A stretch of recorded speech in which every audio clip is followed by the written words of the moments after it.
আনসারুজ্জামান বলল যে আমি জামাত এবং কাকে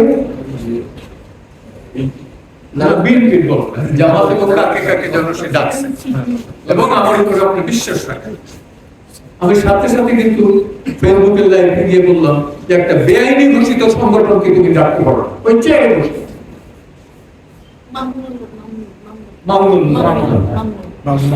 ওই চেয়ারে বসে বেআইনি ঘোষিত যে সংগঠনটা কোনো ওই নাই।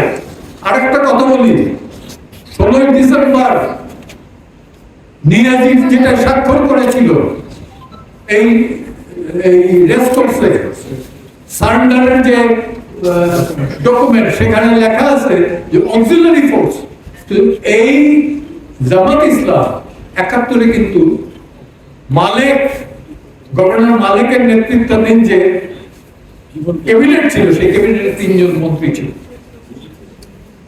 এবং তারা মুসলিম লীগও কিন্তু ছিল। মুসলিম লীগ কিন্তু সশস্ত্রভাবে কখনোই তারা রাজনৈতিকভাবে গৃহীত করেছে, কিন্তু সশস্ত্রভাবে আমার জানার মতো সেভাবে খুব একটা করে, যেমন উল্লাস সরকার খুব একটা করেছে বলে আমার জানা নাই, হইতে পারে যেভাবে করেছে জামাত, অর্থাৎ আল বদর আল শামস রাজাকার এই গঠন করা এবং 14 ডিসেম্বর এই যে বুদ্ধিজীবী হত্যা, এটা তো রচয়িতা এবং এক্সিকিউশন জামাত।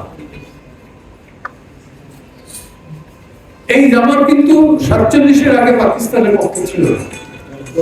তারা বলছে পাকিস্তানের প্রতিষ্ঠাতা কায়দে-ই-আজম না হইল কাফির-ই-আজম।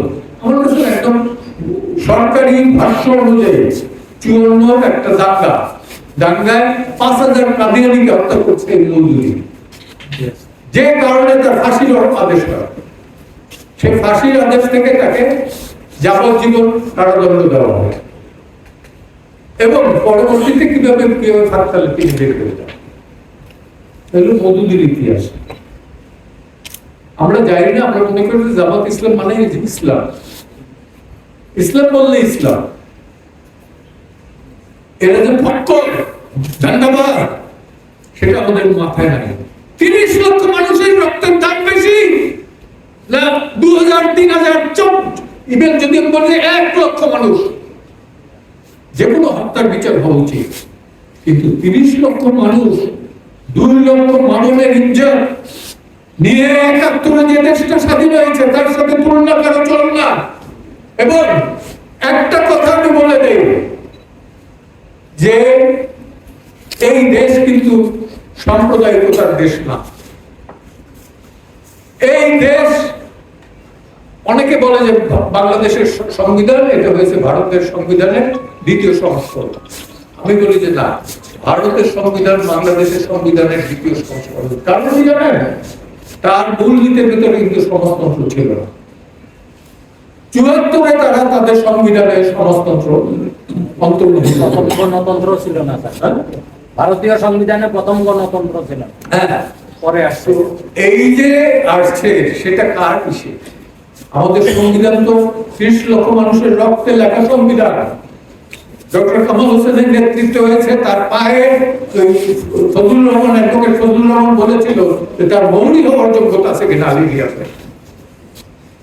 আমি ওই ল্যাঙ্গুয়েজ বলবো না, বলবো যে আলী রিয়াজ অত্যন্ত দুঃসাহস না, বলবো যে নাপিতের যে ডাক্তারি বিদ্যা সেই বিদ্যায় সে পারদর্শী হওয়ার চেষ্টা করছে, কিন্তু নাপিতই থাকবে, ডাক্তার হতে পারে না।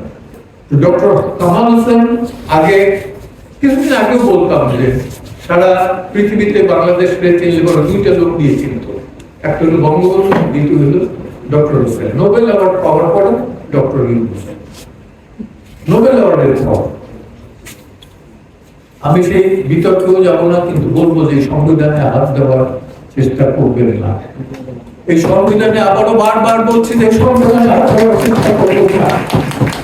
হাত শুধু কেটে ফেলবো না, ওই লোকগুলো বিদেশি, তো তারা এমনি বিদেশে এসে এখানে স্বদেশী ভাব দেখাচ্ছে। নাগরিকত্ব বন্ধ করে আসুন, দেশের রাজনীতি করুন, বুঝবো। আমার কোন রাজনৈতিক দল নাই, কিন্তু একটা দল আছে, আমি দেশপ্রেমী, আমি মুক্তিযোদ্ধা, আর কোনো দরকার নাই। আমি মানবতার সেবা করতে চাই, করবো, এবং আইনের শাসন চাই, আইনের সুশাসন চাই। আজকে যেটা আছে সেটা আইনের সুশাসন না। একটা ওই সুব্রত চৌধুরী যখন বলতেছিল যে, এবং মঞ্জিল বর্ণাল মশাই, আমি বললাম যে তুই তো অ্যান্টিসিপেটরি বেইল, আগাম জামিনের কথা বলছিস, রেগুলার বেইলই তো হয় না। একটা লোক মাসের পর মাস 10 মাস ধরে জেলে আছে, বারবার আনা হয় না। আগস্টে এই আগস্টের মামলা তো শোনা যাবে না কেন? কেন? একটা কথা বলি, এই দিন আরো আছে। আর 71-এর একটা গান আছে, বিচারপতি তোমার বিচার করবে যারা আজ জেগেছে সেই জগৎ। আমি বক্তব্য দীর্ঘায়িত করবো না, শুধু বলবো বিচারপতি তোমার বিচার করবে যারা আজ জেগেছে সেই জগৎ।